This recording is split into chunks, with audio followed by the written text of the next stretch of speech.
بسم اللہ الرحمن الرحیم۔ الحمد للہ وحدہ والصلاة والسلام علی من لا نبی بعدہ۔ آج ہم صحیح معنوں میں ایک نئے شاعر پہ گفتگو کریں گے، اور ممکن ہے کہ یہ گفتگو 2-3 نشستوں تک چلے۔ تو ایک صاحب ہیں، سانگھڑ میں رہتے ہیں، اکبر معصوم صاحب۔ تو ان سے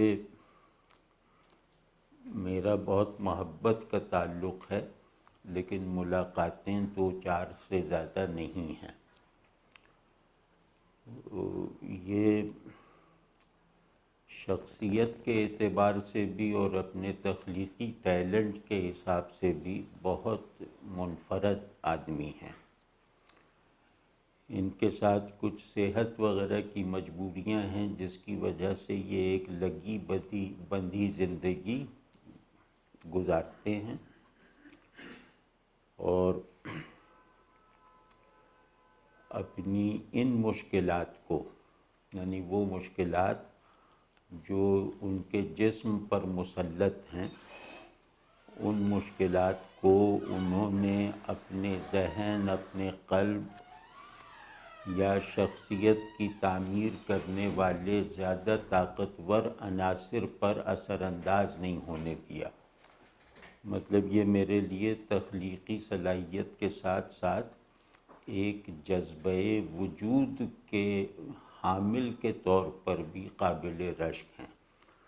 تو کیونکہ ان کا تخلیقی ٹیلنٹ سچا ہے، اور تخلیقی ٹیلنٹ کا مطلب یہ ہوتا ہے کہ وہ ذہنی نہیں، وجودی ہوتا ہے۔ تو جس میں خلاقی زیادہ ہوگی، اس کے اندر ایک جذبہ وجود بھی زیادہ ہوگا۔ تو اسی لیے کہتے ہیں کہ آدمی کو اپنی ذات کے جمالیاتی گوشوں کو شاداب اور روشن رکھنا چاہیے، تاکہ جذبہ وجود ماند نہ پڑنے پائے۔ تو میرے ذہن میں اس بات کی صداقت کا میرے معاصرین میں سب سے بڑا ثبوت اکبر معصوم ہیں۔ یہ مطلب مجھ سے عمر میں بہت چھوٹے ہیں، اور بہت چھوٹے ہیں عمر میں۔ تو انہیں دیکھ کر مجھے گویا اس بات کی صداقت پہ یقین آ جاتا ہے کہ چونکہ جمالیات آدمی کو ایک بلند تر حضوری میں رکھتی ہے، اور ایک زیادہ سبلائم احساسات اور خیالات میں رکھتی ہے، اس لیے اگر آدمی کی شخصیت کا، ذہن کا، قلب کا جمالیاتی جوہر اچھی طرح تقویت پا جائے، ٹھیک طرح سے حالت نمو میں ہو، تو وہ جس درجے کے احوال وجود تک پہنچتا ہے، اس درجے کے احوال تک رسائی وجود کی حقیقت پر غور کرنے والے بہترین ذہن سے بھی باہر رہ جاتی ہے۔ تو یہ اس اعتبار سے میرے لیے بہت اہم ہیں۔ تو کیونکہ ان کو بظاہر ایک جبری تنہائی سے بھی گزرنا پڑا، لیکن تنہائی چونکہ آدمی کے اندر معنویت کا بہت بڑا سبب ہے، تنہائی گویا لوکیل آف میننگ ہے، آدمی لفظ کی طرح ہے اور تنہائی اس کے لیے معنی کی طرح ہے۔ تو انہوں نے اپنی جبری تنہائی، جو دیکھنے والے کو جبری تنہائی لگتی ہے، اس تنہائی کو جو ہے وہ اپنی حقیقت کے انکشاف، ادراک اور اظہار، اور اس کے ساتھ ساتھ اس کی کار فرمائی کے نئے نئے روزنوں کی تلاش میں گزار دیا۔ تو یہ بھی میں کہہ سکتا ہوں کہ میرے جاننے والوں میں شاید کسی شاعر ادیب نے، کسی تخلیقی فنکار نے اپنی تنہائی کو اس منتہا پر جا کر ایکسپیرینس اور ایکسپریس نہیں کیا، جہاں تک پہنچ کر اکبر معصوم نے کیا ہے۔ اور اکبر معصوم کی شاعری میں معنویت اور حسیت کا جو ایک انوکھا پن ہے، مطلب ایک سنبھلا ہوا وفور ہے اور ایک فطری اور فطری انداز اور بے ساختگی سے پیدا ہو جانے والا انوکھا پن اور ندرت ہے ان کی شاعری میں۔ یہ سب کچھ جو ہے وہ اپنے آپ کو پیش آنے والی تنہائی میں پورے میلان اور یکسوئی کے ساتھ غواصی کرنے کے نتائج ہیں۔ تو یہ ذرا ان کی شاعری کے پس منظر میں، ان کی شاعری کو سمجھنے کے لیے، اپریشیٹ کرنے کے لیے اس پس منظر کو جاننا مفید اور معاون ہے۔ تو مطلب ان کو میں جب بھی دیکھا میں نے یا ان کے بارے میں جب بھی سوچا تو مجھے یوں لگا کہ جسم جذبہ وجود کی سواری نہیں ہے، اس پر بوجھ ہے۔ تو وہ انہیں دیکھ کے خیال آتا ہے کہ ان کا یہ موجود ہونے کے ایسے ایسے دل کشا اور ذہن کو اس کی گہرائیوں تک میں روشن کر دینے والے احوال میں رہتے ہیں جہاں جسم کی ضرورت نہیں ہے۔ تو یہی آپ سمجھ لیں کہ ایک شخص اپنے ذوق وجود میں، اپنے عزم وجود میں اتنی بلندی اختیار کر لے کہ اسے جسم کی ضرورت نہ رہے، اور جتنا جسم اس کے ساتھ لگا رہ گیا ہے اتنا جسم بھی اس کے لیے اس کی حرکت وجود میں رکاوٹ کی طرح ہو، اس کے سامان سفر میں بوجھ کی طرح ہو، فاضل سامان کی طرح ہو۔ تو یہ اگر اس سطح کو مشاہدہ کرنا ہے تو اکبر معصوم صاحب کو دیکھ لینا کافی ہوگا۔ تو ان کی 2 کتابیں اب تک آ چکی ہیں، 2 شعری مجموعے آئے ہیں، تو میں یہ چاہتا ہوں کہ دونوں پر گفتگو کر لوں، اور اس خواہش کے پیچھے ایک گلٹ بھی ہے۔ ان کی جب پہلی کتاب آئی تھی تو اس کی رونمائی میں بھی میں نے کچھ خطاب کیا تھا جلسے میں کراچی میں۔ جب دوسری کتاب آنے لگی کوئی 8-10 مہینے پہلے، تو میں نے ان سے عرض کیا تھا کہ میں اس کتاب کا دیباچہ یا مقدمہ لکھوں گا، لیکن اس زمانے میں میرے ساتھ کچھ ایسے پراسرار واقعات ہو رہے تھے جو آپ لوگوں کو پتہ ہیں، کہ میں کسی کام کو مربوط طریقے سے کرنے کے لائق ہی نہیں رہ گیا تھا۔ سوچتا کچھ تھا، زبان سے کچھ نکلتا تھا، قلم سے کچھ ٹپکتا تھا۔ تو مطلب ایک سیلختی کے عالم میں نے مہینوں، آپ کے علم میں ہے کہ گزارے۔ تو پھر اس میں ایک پراسرار سی چیز یہ پیدا ہو گئی کہ مجھے ہمہ وقت یہ لگتا تھا کہ اکبر معصوم صاحب سے مجھے فی الحال کچھ مہینوں کے لیے لا تعلق رہنا ہے۔ اس کا سبب یہ تھا کہ میرے ان کے تعلق میں تھوڑا سا ایک روحانی پہلو بھی شامل ہے۔ تو اس روحانی پہلو کو دیکھتے ہوئے مجھے پتہ نہیں ایک وہم ہو گیا کہ اگر میں نے ان سے کچھ مہینوں کے لیے تعلق بالکل معطل نہ کیا، ایک عارضی لا تعلقی اگر ان سے اختیار نہ کی، تو انہیں نقصان پہنچ جائے گا۔ جو تکلیفیں میں بھگت رہا ہوں یہ تکلیفیں ان کی طرف منتقل ہو سکتی ہیں۔ تو اس وجہ سے نہ میں ان کا فون سنتا تھا، نہ ان کی کسی پیغام کا جواب دیتا تھا، اور وہ لکھنے کا کام بھی رہ گیا جو مقدمہ لکھنا تھا۔ تو انہوں نے بہرحال اس کے بغیر وہ بہت مہینے انتظار کرنے کے بعد میری طرف سے نا امید ہو کر اپنی کتاب چھپوا تو دی، لیکن میرے اوپر وہ بوجھ بہت ہے کہ میں نے ان کے ساتھ پتہ نہیں درست یہ رویہ اختیار کیا تھا یا ایک وہم کی بنیاد پہ تھا۔ تو اب میں چاہتا ہوں کہ اس وعدہ خلافی کا بھی ازالہ کر دوں. تو یہ بھی محرک ہے ان پہ بات کرنے کا. تو آج ہم ان کی پہلی کتاب دیکھیں گے اور ان کی شاعری کے جو خصائص ہیں. یہ بہت منفرد شاعر ہیں، مطلب میں بالکل غیر جذباتی انداز میں کہہ رہا ہوں کہ پچھلے 30-40 برسوں میں غزلیات کے جتنے مجموعے شائع ہوئے ہیں، ان کی یہ 2 کتابیں 5 بہترین مجموعوں میں شامل ہونے کے بھی لائق ہیں. اگر ہم 40 سال کی غزلوں کی روایت کو دیکھیں اور غزلیات کے جو مجموعے شائع ہوئے ہیں ان کو اکٹھا کر کے ان میں سے 5 بہترین کتابوں کا انتخاب کریں کڑے معیار پہ، تو ان 5 میں بھی 2 مجموعے اکبر معصوم کے ہوں گے.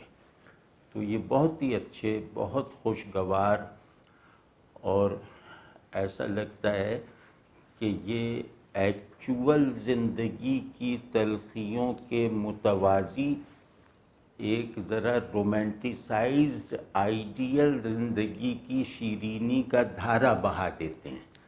تو ہم اپنی ایکچویلٹی کی تمازت میں رہنے کے باوجود ان کے بنائے ہوئے سائے کی ٹھنڈک بلکہ مٹھاس محسوس کرتے رہتے ہیں. تو کسی شاعری میں تاثیر کا یہ ظاہر ہے کہ بہت بڑا درجہ ہے کہ وہ آگ میں جلنے والوں کو ٹھنڈک پہنچا دے. وہ ٹھنڈک جو جلنے والے کے لیے بھی اعتباری ہے، مفروضہ ہے، لیکن مفروضہ ہونے کے باوجود وہ ٹھنڈک آگ میں پڑے ہوئے آدمی کو محسوس ضرور ہوتی ہے. تو ان کی شاعری کی کنجی یہ ہے کہ یہ زندگی کے رومانٹیسائزڈ ورژن کا تجربہ کروا دیتے ہیں تلخیوں سے بھری ہوئی حقیقی زندگی میں گھرے ہوئے آدمی کو بھی. تو اب باقی اوصاف شعر پڑھنے کے ساتھ ساتھ آئیں گے. دوسرا ایک ان کا بہت مجموعی وصف ہے جو ان کی شاعری کا پورا مزاج ہے، ان کے کرافٹ کی مستقل بنیاد ہے، وہ ہے امیجری.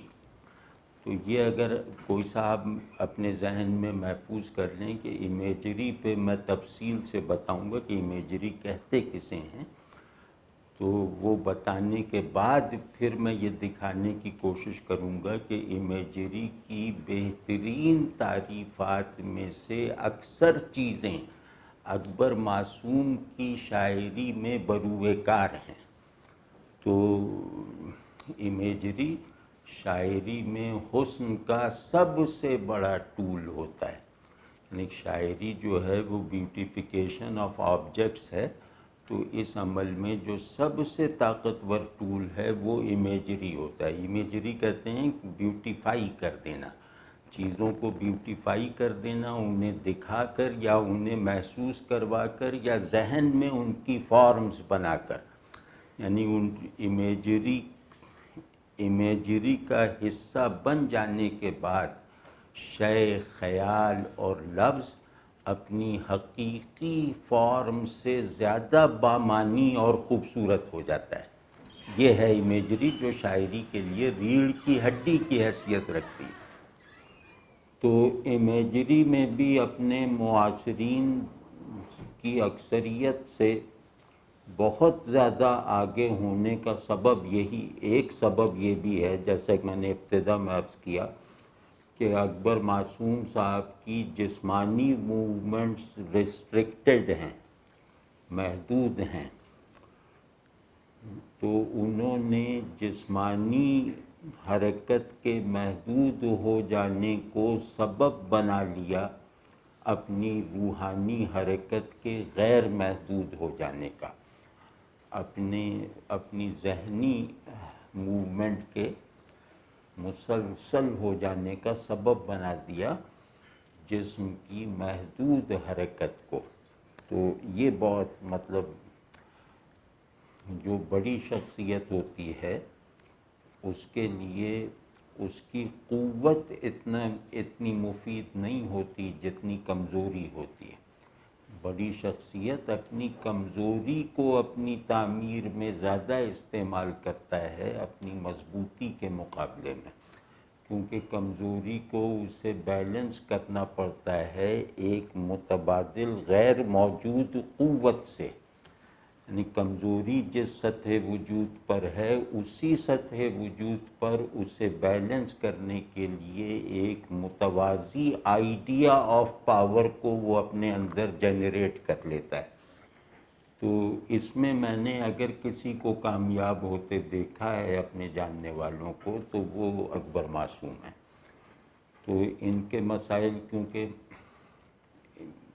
ان کے مسائل روحانی، نظریاتی، فلسفیانہ، سماجی وغیرہ نہیں ہیں، انہوں نے اپنے آپ کو جمالیاتی مقصود کی طرف یکسو کر رکھا ہے۔ تو انہوں نے گویا اپنے تمام، آپ یوں سمجھ لیں کہ انہوں نے اپنے پورے جذبہ وجود کو صرف کر رکھا ہے، فارملائز کر رکھا ہے جمالیاتی اظہار اور احساس میں۔ تو ان کے علاوہ میرے جاننے والوں میں کوئی بھی نہیں ہے جو اپنے مقصود کی طرف اتنی سنجیدگی، یکسوئی، گہرائی اور استقلال کے ساتھ یکسو ہو اور اس مقصود تک پہنچنے میں بہت بڑی بڑی مزاحمتوں کا کامیابی سے سامنا کر رہا ہو، وہ اکبر معصوم ہے۔ تو یہ جو دو باتیں ہیں یہ میں نے عرض کر دیں۔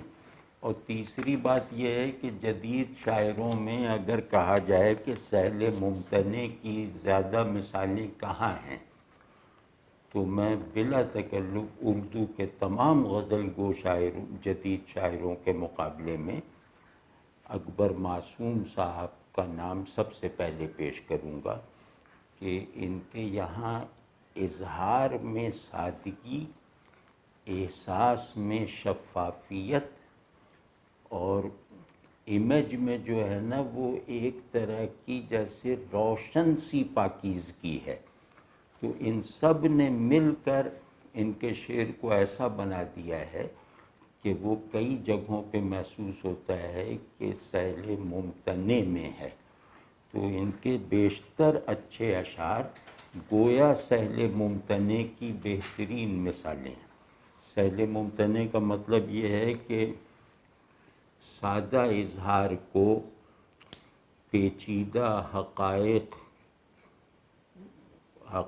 کا ظرف بنانے میں کامیابی حاصل کرنا، یعنی سمپلسٹی جو ناممکن ہے اظہار و ادراک میں، اس کو حاصل کر دکھانا، یہ سہل ممتنع ہے، یعنی ناممکن حد تک سہل۔ تو اس کے جا بجا نمونے اکبر معصوم صاحب کے یہاں نظر آتے ہیں۔ تو اب میں ان کے آج تو کچھ شعر اور ان کا جیسے مختصر سا ان پہ تھوڑی تھوڑی گفتگو کروں گا، اور اگلی نشست میں انشاءاللہ ایک باضابطہ جیسے تنقیدی گفتگو کی جاتی ہے، جیسے کسی کی شاعری پہ مضمون لکھا جاتا ہے، اس انداز سے بات کریں گے۔ تو یہ جو جیسا کہ میں نے عرض کیا کہ یہ ان کا پہلا مجموعہ ہے، اس کا عنوان ہے اور کہاں تک جانا ہے۔ یہ میں ریکارڈ کروا دوں کہ یہ عنوان مجھے اچھا نہیں لگا، تو یہ عنوان اچھا نہیں ہے، اور یہ مطلب اتنی اچھی شاعری کا اتنا عامیانہ عنوان نہیں ہونا چاہیے۔ تو یہ مجموعہ جو ہے یہ آپ سمجھیں کہ فروری 2000 میں چھپا تھا، آج سے 19 برس پہلے۔ ابھی پچھلے سال دوسرا مجموعہ آیا۔ تو غزلیں ہیں، یہ زیادہ تر غزلیں ہی کہتے ہیں۔ اس کتاب کی پہلی ہی غزل ایسی ہے جس کا ہر شعر لائق انتخاب ہے۔ اس غزل میں 5 شعر ہیں اور 5 کے 5 مطلب قابل انتخاب ہیں. ان میں اگر شعر کا انتخاب کرنے کی نیت سے اس غزل کو پڑھیں تو کوئی شعر آپ چھوڑ نہیں سکتے. اور وہ میں سناتا ہوں. مجھ کو دکھائی دے کبھی میری حدود میں، مجھ کو دکھائی دے کبھی میری حدود میں، کب سے بھٹک رہا ہوں میں شہر وجود میں. اس شعر میں ایک عجیب تکنیکی کمال ہے، کیونکہ ذاتی واقفیت کی بنیاد پہ میں اتنا تو جانتا ہوں کہ یہ فلسفے یا ریشنل سائنسز کے طالب علم نہیں ہیں. جیسے وجود وغیرہ یہ سب فلسفے کی اصطلاحیں ہیں نا، تو یہ غالباً وجود کے جو فلسفیانہ مباحث ہیں اس سے غالباً زیادہ کتابی یا درسی واقفیت نہ رکھتے ہوں گے. لیکن وجود جو ہے وہ عقل کے علاوہ وجدان کا اور تخلیقی شعور کا بھی موضوع ہے. تو اس پہلو سے انہوں نے یہ لفظ اس طرح استعمال کیا ہے کہ اس لفظ سے متعلق جمالیاتی شعور کے تمام تقاضے پورے ہوتے ہوئے نظر آتے ہیں. یعنی بڑی بات یہ بہت بڑی بات ہے کہ میں شعور کی کسی فیکلٹی کے کسی بہت بنیادی مضمون کا اظہار کروں اور وہ اظہار اتنا جامع ہو کہ اس مضمون کے تعلق سے اس شعور کے تمام تقاضے، تمام کانٹینٹس، تمام مطالبات پورے ہو جائیں. ٹھیک ہے نا؟ تو اب یہاں وجود کی معنویت اور وجود کا سیاق و سباق فلسفیانہ اور عقلی نہیں ہے، جمالیاتی ہے اور حسی ہے. یعنی جمالیات کا بہت بڑا کام یہ ہوتا ہے کہ وہ حقائق کو حسی سطح پر لے آتی ہے یا احساسات کو حقائق سے مناسبت حاصل کر لینے کے لائق بنا دیتی ہے. تو اس پہلو سے اگر دیکھیں تو وجود کی جتنی جمالیاتی معنویت ہے وہ اس شعر میں اکبر معصوم نے صرف کر کے برت کر دکھاتی ہے. یہ بہت بڑی بات ہے. تو دوسرا یہ تین پہلوؤں سے دیکھتے ہیں اس شعر کو. ایک یہ کہ حدود کو کبھی ہماری زبان میں حدود کو کہیں مذکر باندھا جاتا ہے، کہیں تانیث میں استعمال کیا جاتا ہے. تو جب حدود کو مؤنث باندھا جائے تو یہ فزیکل ہوتے ہیں، اور جب مذکر کے طور پر استعمال کیا جائے تو یہ عقلی اور تصوری ہوتے ہیں، یعنی یہ فزیکل نہیں ہوتے. تو اسی وجہ سے حدود شرائط کو کہتے ہیں. اگر مذکر استعمال کریں تو اس کا مطلب ہوتا ہے شرائط، کنڈیشنز، پرنسپلز. ٹھیک ہے نا؟ کہ حدود کہتے ہیں جس سے کسی شے کی ڈیفینیشن بنتی ہو. شے کے حدود کا مطلب ہے کہ ہم شے کے حدود متعین کر کے اسے ڈیفائن کرتے ہیں. ٹھیک ہے نا؟ کہ آدمی کے دو طرح کے حدود ہیں، ایک حیاتیاتی ہے، ایک ذہنی ہے. تو ہم ان دونوں کو اکٹھا کر کے کہتے ہیں کہ انسان حیوان ناطق ہے. تو اس کے ان دو حدود کے ادراک سے ہم نے اس کی فائنل اور مجموعی یونیورسل ڈیفینیشن بنا دی. ٹھیک ہے؟ تو یہ حدود کے مذکر استعمال کے معانی ہیں. اور جہاں یہ میری حدود کہا جائے کہ شے کی حدود کہا جائے تو اس کا مطلب ہے کہ یہ شے کی فزیکل باؤنڈریز ہیں، یعنی تقریباً فزیکل ٹھوس باؤنڈریز ہیں جو تجربے میں آ سکتی ہیں، جو عقل کا موضوع نہیں ہیں، مشاہدے کا ہدف ہیں۔ تو اور ان میں خارجی پن ہوتا ہے، حدود مؤنث ہو کے خارجی پن کی حامل ہو جاتی ہیں، مذکر ہو کے ذہنی اور داخلی کیفیت اختیار کرتی ہیں۔ واضح ہے نا؟ نہیں، میرے حدود دکھائے نہیں جا سکتے، میری حدود دکھائی جا سکتی ہیں۔ واضح ہے نا؟ تو اب ان معنوں میں اس سے انہوں نے بڑے معنی پیدا کیے، اور ان بڑے معنی کی پیدائش کا عمل دیکھنا ہو تو ایک اصول ذہن میں تازہ کر لیں کہ چیزیں دو جگہ موجود، چیزوں کے موجود ہونے یا چیزوں کے شعور میں آنے کے دو چینلز ہیں۔ ایک چینل یہ ہے کہ اندر سے ایکسٹرنلائز ہو جائے، یعنی ایکسٹرنلائز ہو کے چیز موجود ہوتی ہے اور ذہن میں آتی ہے، اور دوسرا چینل ہے کہ خارج میں موجود آبجیکٹ انٹرنلائز ہو جائے، یعنی ذہن میں آ جائے۔ تو ذہن میں موجود آبجیکٹ خارج میں چلا جائے تو یہ ایکسٹرنلائزیشن ہے، اور اگر خارج میں موجود یا ذہن ہی میں موجود آبجیکٹ تصور کی شکل اختیار کر لے تو یہ انٹرنلائزیشن ہے۔ ٹھیک ہے نا؟ تو یہاں انہوں نے ایکسٹرنلائزیشن کا چینل استعمال کر کے اپنا ایک ایسا المیہ ایکسپریس کیا ہے جس کو سراہنے کے لیے، جس کو محسوس کرنے کے لیے چیزوں کو دیکھنے کا جمالیاتی تناظر لازمی ہے، یعنی اس المیہ کی کیفیت وجودی ہے اور معنویت جمالیاتی ہے۔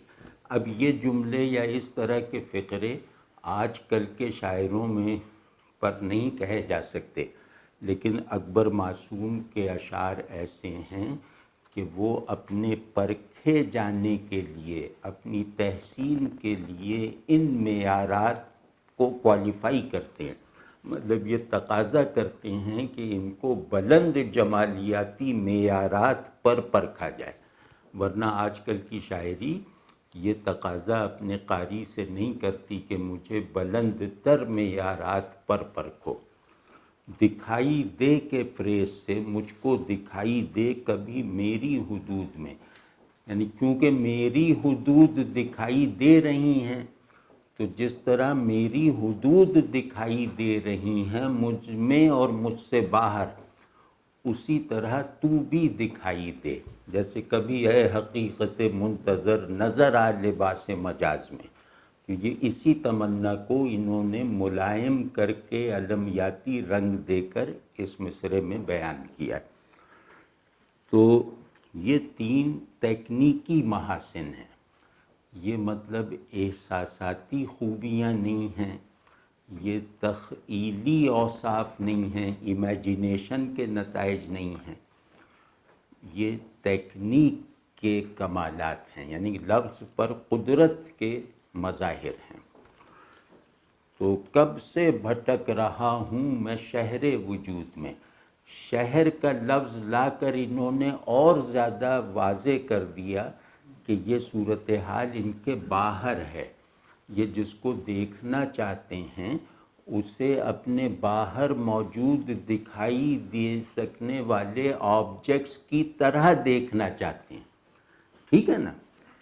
اور شہر کے لفظ سے حدود کی بھی مناسبت واضح ہے۔ شہر کہتے ہیں حدود رکھنے والے جغرافیے کو، ایک جغرافیائی یونٹ کو شہر کہتے ہیں نا، تو وہ ظاہر حدود سے بنتا ہے، باؤنڈریز سے بنتا ہے، تو یہ مناسبت بھی واضح ہے۔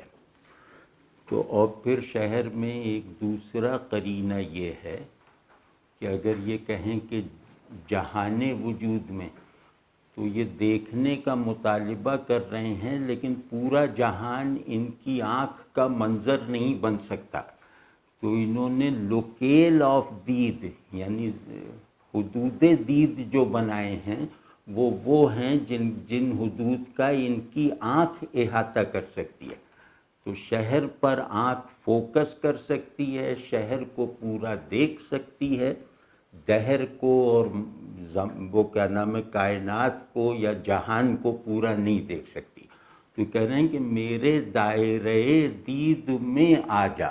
اس شعر کا مضمون یہ ہے کہ میرے دائرے دید میں آ جا، اور جن شرائط اور جن حدود کے ساتھ میں اور یہ چیزیں موجود ہیں، میں اور میری دنیا اور میری ہستی کا ماحول موجود ہے، تو بھی موجود ہونے کے ان احوال اور ان حدود کا حامل بن کر مجھے دکھائی دے۔ واضح نا، تاکہ تیرے ساتھ میری وجودی مغایرت بھی ختم ہو جائے۔ آپ سمجھ رہے ہیں نا؟ تو یہ بہت بڑا مضمون بھی ہے، بہت مہارت کے ساتھ باندھا گیا مضمون بھی ہے، گو کہ اس کی عارفانہ اور فلسفیانہ اہمیت چاہے نہ ہونے کے برابر ہو۔ شاعر کو جمالیاتی جواز کی ضرورت ہوتی ہے، فلسفیانہ لائسنس کی حاجت نہیں ہوتی۔ تو یہ تو ایسی مطلب اس شعر کو کھولنے کو دل چاہا تو کھولا۔ اب دوسرے شعر سنیے کہ مثل گلاب کھل کبھی شاخ مراد پر۔ اس شعر میں ایک نقص بھی ہے، مطلب تھوڑی تنقید بھی کرتے ہیں، گلاب صحیح نہیں باندھا یہاں، یعنی گلاب اگر اضافت کے ساتھ باندھیں تو اس میں آپ یہ ذمہ داری لیتے ہیں کہ گلاب فارسی میں جس معنی میں ہے اسی معنی میں آپ باندھ رہے ہیں، کیونکہ اضافت فارسی الفاظ اور عربی الفاظ ہی میں لگتی ہے۔ تو اگر مفرد گلاب باندھتے کہ گلاب کی طرح کھل، تو اس میں جواز تھا کہ اردو میں گلاب ایک پھول کو کہتے ہیں، لیکن آپ نے اسے مثل گلاب کر کے باندھا ہے، یعنی اضافت لگا کے باندھا ہے، تو اب آپ گویا یہ کہہ رہے ہیں کہ میں نے فارسی گلاب باندھا ہے، اردو گلاب نہیں۔ تو فارسی میں گلاب جو ہے وہ عرق کو کہتے ہیں، پھول کے عرق کو، یہ آب گل کی اضافت مقلوب ہے۔ تو فارسی میں گلاب پھول نہیں ہے، پھول کا گل سرخ کا عرق ہے، جسے ہم گلاب کا عرق کہتے ہیں۔ تو یہ غلطی ہے اس شعر میں۔ تو لیکن بہرحال شعر اتنا خوبصورت ہے کہ یہ لفظی غلطی اس کی خوبصورتی کو متاثر نہیں کرتی۔ یہ بھی دیکھ لیں کہ ایک آدمی، یہ بھی کمالات میں گنا جائے گا نا شاعری کے، کہ لفظ میں غلطی معنی اور کیفیت کو متاثر نہ کرے، یہ بھی بڑی بات ہے نا۔ جیسے میر انیس کا ایک مصرع ہے، اب میر انیس اردو زبان میں جو سب سے بڑی سندیں ہیں ان میں سے ایک ہیں کہ اٹھو فریضہ سحری کو ادا کرو۔ یہاں کو غلط ہے، کو زائد ہے، پوری بات ہے فریضہ سحری ادا کرو، تو کو غلط ہے۔ لیکن اس غلطی نے ایک تو اس مصرعے کے آہنگ اور اس کی مراد پر اثر نہیں ڈالا، اس میں جو اس کا جو صوتی حسن ہے اس حسن کو مجروح نہیں کیا، اور دوسرے یہ کہ اس غلطی کو دور کر کے آپ صحیح کر دیں تو مصرعہ گر جاتا ہے، کہ اگر کو میں کہوں اب یا تم، اٹھو فریضہ سحری تم ادا کرو، اب یہ فقرہ بالکل صحیح ہے، لیکن میر انیس کی بات اس میں رہ گئی، یعنی جو کو کے ساتھ اس میں خوبصورتی ہے وہ اسے صحیح کر کے وہ خوبصورتی غائب ہو جائے۔ اٹھو فریضہ سحری اب ادا کرو تو غارت ہو جائے گا مصرعہ، اس کا فلو ٹوٹ جائے گا۔ تو لیکن یہ کہ بہرحال یہ معلوم ہونا چاہیے کہ وہاں کو غلط ہے، یہاں گلاب غلط ہے، اس کے بعد یہ اقرار کرنا چاہیے کہ یہ غلطی اس شعر پر اثر انداز، بلکہ اس غلطی کو اگر درست کر دیا جائے تو شعر بھی غارت ہو جائے گا یا شعر کمزور ہو جائے گا۔ تو مثل گلاب کھل کبھی شاخ مراد پر، سرسبز کر مجھے کبھی اپنی نمود میں۔ یہ مصرع بہت ہی کمال کا ہے کہ سرسبز کر مجھے کبھی اپنی نمود میں۔ تو اس شعر کی خوبصورتی مفصل ہے، معنی سادہ اور مختصر اور مجمل ہیں۔ تو اور پھر یہ کہ اس کے معنی جو ہیں وہ ہماری روایت میں معروف ہیں۔ شعر کا مطلب یہ ہے کہ تو خود کو میرے ہونے کا واحد سبب بنا۔ اب اس بات کو ایک صوفی کہے گا تو وہ دوسرے لفظوں میں چاہے کہے، لیکن یہ بات اس کے لیے قابل قبول ہے۔ یہ بات اگر کوئی فلسفیانہ یعنی کہ کوئی فلسفیانہ تربیت رکھنے والے ذہن میں بھی آئے گی تو ممکن ہے اصطلاحیں مختلف ہوں لیکن مفہوم اسی طرح کا ہوگا۔ مطلب یہ ایک بہت بڑا مبحث ہے، عرفانی بھی اور فلسفیانہ بھی، کہ کثرت کے ہر جز کی ویلیڈیٹی اور جسٹیفیکیشن اس نسبت پر ہے جو اسے وحدت کے ساتھ حاصل ہے۔ اب یہاں سے اس مضمون کا نزول اگر ہو اور پلین شاعرانہ اور جمالیاتی سطحوں پر اور عاشق انسان اور عاشق محبوب کے درمیان تعلق کی کیفیت پر ہو تو پھر اس طرح کے شعر برآمد ہوتے ہیں کہ شاخ مراد جو ہے وہ یہاں گویا تکمیل ہستی کا راستہ ہے، کہ میری تکمیل ہستی کے عمل کو اپنے اظہار سے اپنے تک پہنچا کر مکمل کرتے۔ تو جب میرا ہونا تجھ تک پہنچے گا تو یہ کمال اور صداقت حاصل کرے گا، پھر یہ ویلڈ ہونا ہے، پھر یہ جسٹیفائیڈ ہونا ہے۔ تو میرے ہونے کو مجھ سے منسوب نہ رہنے دے، اس کی نسبت خود سے کر لے تاکہ میں بھی ہونے کے حقیقی پن کو ایکسپیرینس کر سکوں۔ ٹھیک ہے نا؟ تو کبھی غور کریں کہ ہم سب کسی کے ہونے کے ایکسپریشن کے اجزاء ہیں۔ ایک وجود ہے جس کا کائناتی اظہار ہو رہا ہے، ہم آپ اپنی اپنی حد تک اس اظہار کی اسکیم کے اجزاء ہیں۔ یہ شعر اس مضمون پہ ہے۔ خوبصورتی اس میں تبازاد ہے، یعنی یہ خوبصورتی ہے کہ وجود کیا ہے، شاخ مراد ہے، اور اس شاخ کو سرسبز اسی وقت کہا جائے گا جب تک کہ اس پہ پھول لگے۔ وہ پھول شاخ نہیں ہے لیکن شاخ کے ہونے کا سارا جواز اس پھول سے ہے، شاخ کے مرتبہ وجود کا تمام تعین اس کے پھول سے ہے۔ تو پھول بن کر میری شاخ مراد پہ کھل تاکہ میری شاخ بھی تیرے اظہار کی بدولت سرسبز رہے، یعنی ہونے کی کیفیت اور معنویت سے سرشار رہے۔ وہ شاخ اپنا ہونا ایک فلفلنگ انداز میں ایکسپیرینس نہیں کر سکتی جس پہ پھول نہ لگا ہو۔ تو یہ کہہ رہے ہیں، اور ایک بار جھل ملا سا اٹھوں سر سے پاؤں تک، ایک بار جھل ملا سا اٹھوں سر سے پاؤں تک، روشن ہو اس طرح سے لہو کی کشود میں۔ کمال کا شعر ہے، کمال کا شعر۔ لہو کی کشود کا فریز شاید ان سے پہلے نہیں باندھا گیا۔ تو خشوع کہتے ہیں کھلنے کو. یہ کھلنا جو ہے وہ پھیلنے کی صورت میں بھی ہو سکتا ہے، پھیلاؤ کی شکل میں بھی ہو سکتا ہے، اور یہ کھلنا کسی گرہ کے کھلنے کی بھی فارم میں ہو سکتا ہے.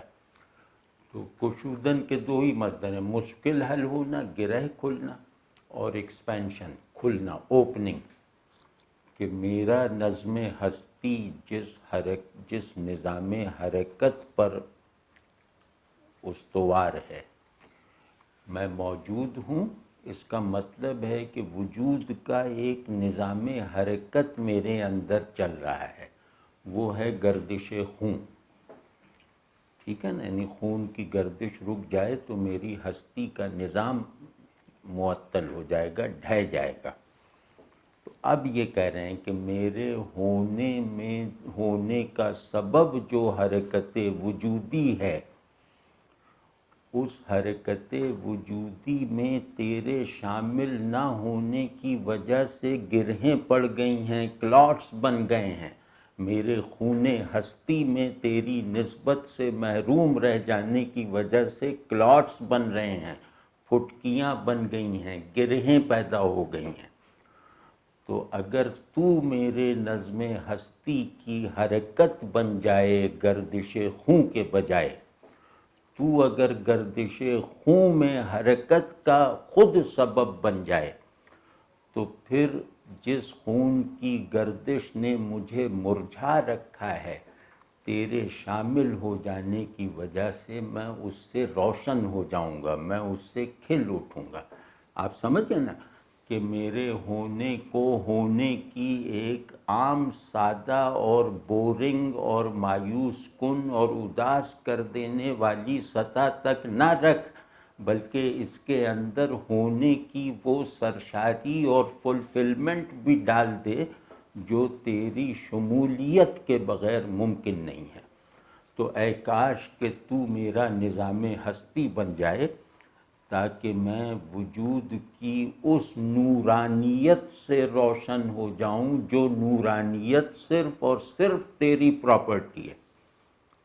یعنی آدمی اپنے ہونے سے سرشار نہیں ہے، آدمی اس کے ہونے کی نسبت پر سرشاری محسوس کرتا ہے. اس کے ساتھ ہونے کی نسبت رکھ لے اور اس کو ریئلائز اور ایکسپیرینس کر لے، تب جا کے اسے وجودی سرشاری میسر آتی ہے. واضح ہے نا کہ مجھے حقیقت سے خالی صورت کی شکل میں ایک محمل سی حرکت کی بنیاد پر ان الموجود کے وہم میں مبتلا نہ رکھ، بلکہ اس خالی فارم کی حقیقت اور واحد معنی بن کر اس میں داخل ہو جا، تاکہ میں وجود کی حقیقت سے روشن ہو جاؤں اور وجود کی صورت کا قیدی بننے کے نتیجے میں جو تاریکی اور پژمردگی مجھ پر مسلط ہے اس کا ازالہ ہو جائے.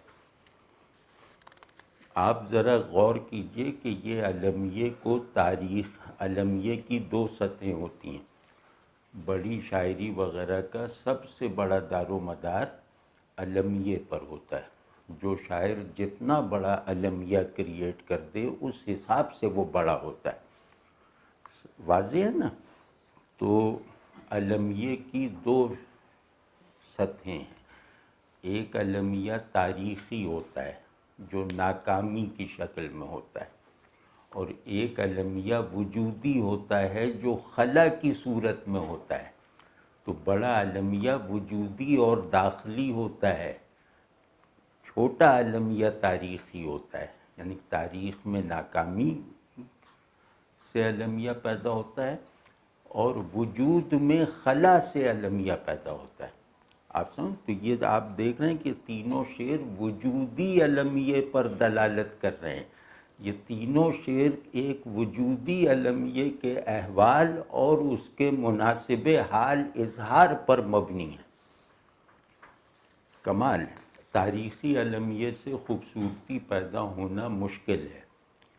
وجودی علمیے کی شمولیت کے بغیر حسن کی پیدائش ناممکن ہے. حسن نام ہے وجودی المیہ کے بیوٹیفائڈ ایکسپریشن کا.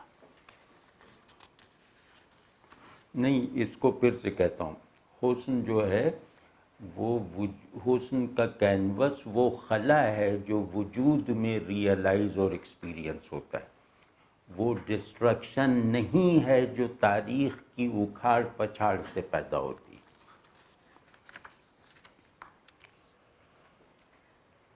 چوتھا شعر ہے، 2 شعر آج اس کے اور دیکھ لیتے ہیں، پھر اگلی مرتبہ کریں گے. اے میری مشت خاک مجھے بھی تلاش کر، اے میری مشت خاک مجھے بھی تلاش کر، ٹھہرا ہوا ہوں میں بھی کہیں ہست و بود میں. اب آپ دیکھیں کہ ابھی تک یہ 4 شعروں میں ساری جو قوافی ہیں یہ وجود اور ہستی کے خاندان سے ہیں. حدود، وجود، نمود، کشود اور ہست و بود، یہ سب وجود کے خاندان کی اصطلاحیں ہیں. تو اے میری مشت خاک مجھے بھی تلاش کر کہ میرے وجود کی ارضیت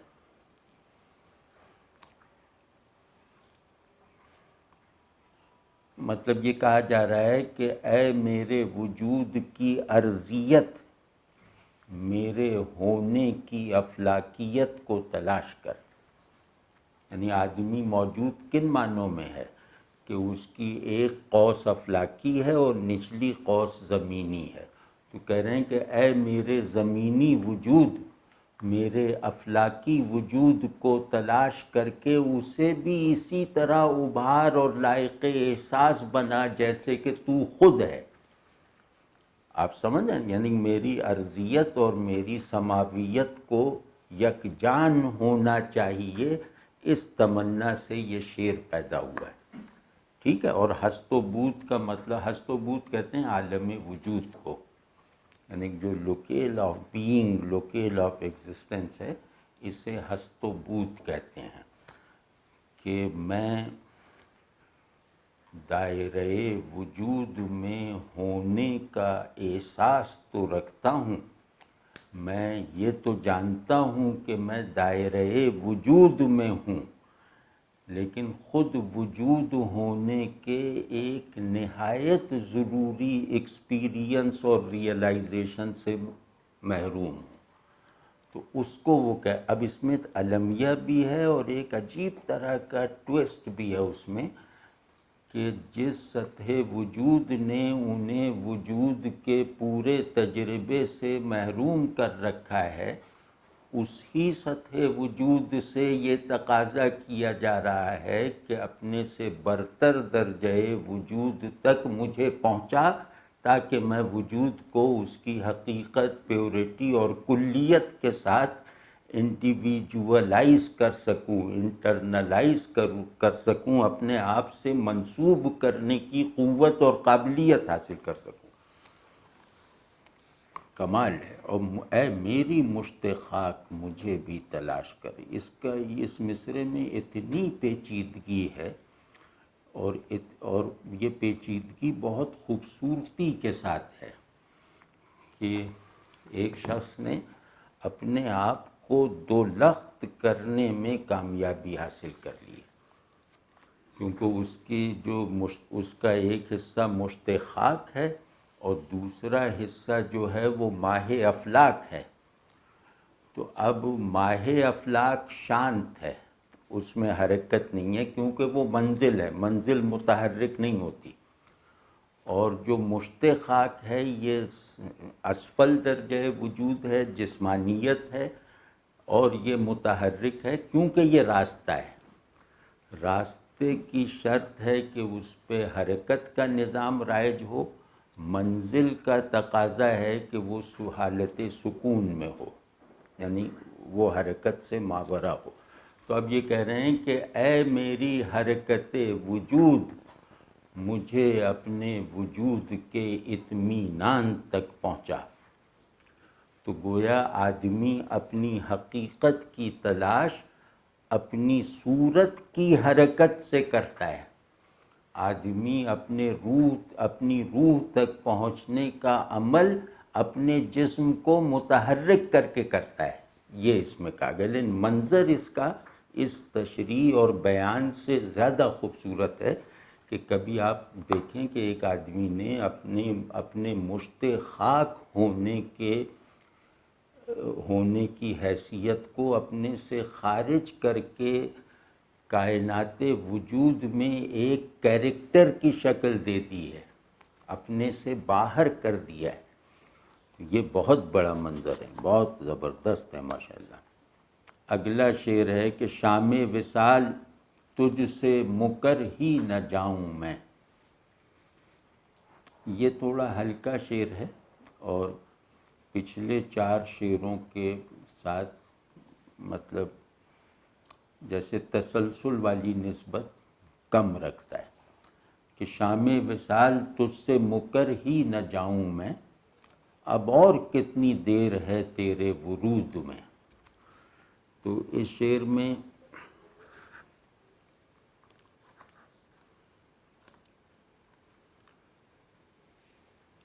میں وہ خوبصورتی جو اسے لائق انتخاب بناتی ہے وہ اس کا ایکسپریشن ہے، اس کا احساس کم ہے، اس کا اظہار زیادہ ہے. اس کا سبب انتخاب کہ صرف اتنا اگر کہہ دیتے ہیں نا کہ اے وصال میں تجھ سے کہیں مکر نہ جاؤں، تو مجھے کب حاصل ہوگا، تو اس میں خوبصورتی نہ ہوتی. وصال کو فارم دے کر خوبصورتی پیدا کی، وہ ہے شام وصال، اے وصال کی شام. تو صرف وصال کہتے تو خوبصورتی نہ ہوتی. وصال کی شام سے میں کیونکہ ایک منظر بننے کی حالت ہے تو اس وجہ سے خوبصورتی پیدا ہوگی. ایک تو یہ، اور دوسرے یہ کہ ورود میں یہ بہت خوبصورت ہے. تو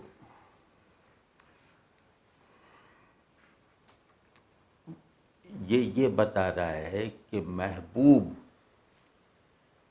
عام سا محبوب نہیں ہے. ورود کہتے ہیں اوپر سے آنا یا داخل ہونا، کسی بڑی چیز کا داخل ہونا. تو کہیں محبوب کوئی عام محبوب نہیں ہے. اس محبوب کا انکار نہیں کیا جا سکتا، لیکن اس محبوب سے وصل کی امید سے منکر ہوا جا سکتا ہے. تو کہیں ایسا نہ ہو کہ اس محبوب کی محبت میں رہتے ہوئے میں اس محبوب تک پہنچنے کے امکان سے مایوس اور منکر ہو جاؤں.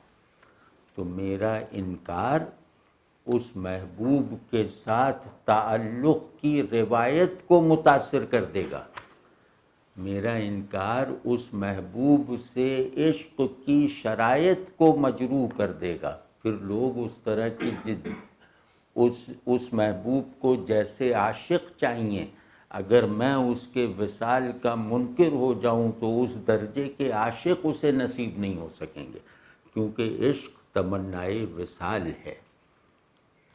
تو میرے انکار وصل سے عشق پر تمنائے وصال کا دروازہ بند ہو جائے گا. اس شعر کی معنوی جو بڑائی ہے وہ یہ ہے. تو یہ غزل جیسے نمونے کے طور پہ ہم نے دیکھی اور اس میں پورا زور لگا کے اس کے شعروں کی شرح نہیں کی ہے. جو فوری طور پہ سمجھ میں آئی اتنی ہی باتیں کی ہیں. اگر اس کی تفصیل میں جاتے تو اور بھی بہت ساری باتیں کھلتی، لیکن اس سے کم از کم یہ محسوس ہو گیا ہوگا کہ یہ شاعری معمولی شاعری نہیں ہے، یہ شاعر عام سا شاعر نہیں ہے. اور جس طرح کا مزاج اس غزل کا ہے وہی مزاج اپنی اونچ نیچ کے باوجود ان کی پوری شاعری کا ہے. اور دوسری ایک بات جو میں آغاز میں کہنا بھول گیا، جس کو پہلے سے مطلب نظر میں ہونا چاہیے، وہ یہ کہ اردو کے نئے شاعروں میں یا جو شاعر زندہ ہیں ان میں 2 آدمی ہیں جن کے بارے میں کہا جائے کہ یہ ان کی شاعری ان کی شخصیت کے گرد گھومتی ہے، یعنی یہ واحد متکلم کے صیغے کے شاعر ہیں۔ بلکہ ایک شاعر جن کا میں ابھی نام لوں گا، ان پر ایک صاحب نے مضمون لکھا تھا، تو اس مضمون کا عنوان ہی یہ تھا، صیغہ واحد متکلم کا شاعر۔ تو جدید شاعروں میں صیغہ واحد متکلم کے 2 شاعر ہیں، ایک انور شعور، سینئر شعراء میں انور شعور، اور مجھ سے جونیئر لوگوں میں اکبر معصوم۔ یہ ان کے یہاں ان کی شخصیت، ان کے تمام تجربات کی تخصیص اور تعمیر کرنے کی جگہ ہے۔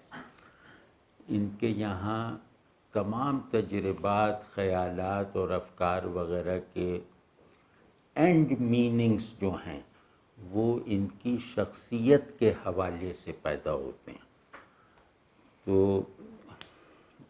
یہ ذرا نظر، لیکن یہ ان کا جو اب سارے تجربات اور ساری دنیا کو اپنی شخصیت کے مدار پہ گھمانے کا یہ جو انداز ہے، یہ رویہ جو ہے، یہ ان کی پہلی کتاب میں زیادہ ہے، دوسری میں کم ہو گیا ہے، کیونکہ شخصیت کے ساتھ تعلق اگر درست رخ پر اور اپنی حقیقت کے استحضار کے ساتھ اگر بننے میں کامیاب ہو جائے تو پھر میں کا صیغہ بے معنی ہونے لگتا ہے، بے مصرف رہ جاتا ہے، کیونکہ میں کی تشکیل شخصیت کے اصول پہ ہوتی ہے، لیکن تکمیل تم پر اور وہ پہ ہوتی ہے۔ تو میرا خیال ہے کہ یہ اپنی انا کے تشکیلی مراحل میں تھے تو یہ مجموعہ آیا ہے، اگلے مجموعے میں ان کی خودی کے تکمیلی مراحل بیان ہوئے ہیں۔ تو جب ہم وہ اگلا مرتبہ دیکھیں گے، کیونکہ شخصیت کہتے کسے، ایک شخصیت وہ ہے جو میں بننے کے لیے ہم بنتی ہے، ایک شخصیت وہ ہے جو میں بننے کے لیے تو اور وہ بنتی ہے، یعنی جو اجتماعیت کو اپنے اندر سمو لے وہ انفرادیت کی ایک خاص قسم ہے، اور جو اپنی انفرادیت کو باہر جو ہے وہ منتقل کر دے، اپنے حدود سے باہر منتقل کر دے، وہ بھی انا کی ایک اور شکل ہوتی ہے۔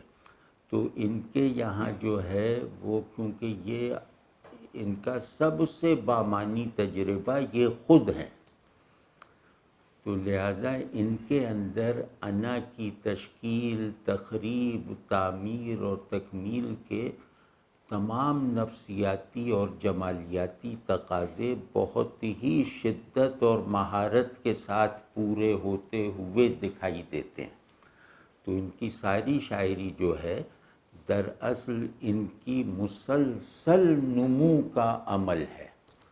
تو وہ نمو اس مجموعے کے بعد دوسرے مجموعے میں زیادہ وضاحت سے ظاہر ہوئی ہے، اور اگلے مراحل انفرادیت وہ اس مجموعے میں آئے ہیں۔ یہ مجموعہ ان کی انفرادیت کا بیج ہے، اور جو دوسرا مجموعہ ہے وہ اس بیج سے پیدا ہونے والا درخت ہے، اس میں انا کی ماہیت بدل گئی ہے۔ وہ جب ہم وہ مجموعہ دیکھیں گے تو اس میں انشاءاللہ واضح طور پر نظر آئے گا۔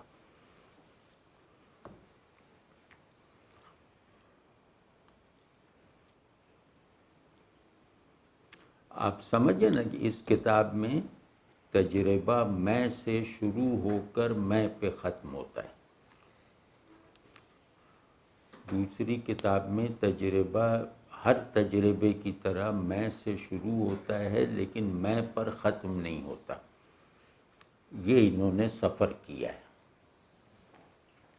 تو آج اتنا کر لیتے ہیں، اگلی نشست میں اللہ نے چاہا تو کوشش کریں گے کہ یہ کتاب کا مجموعی تعارف مکمل ہو جائے۔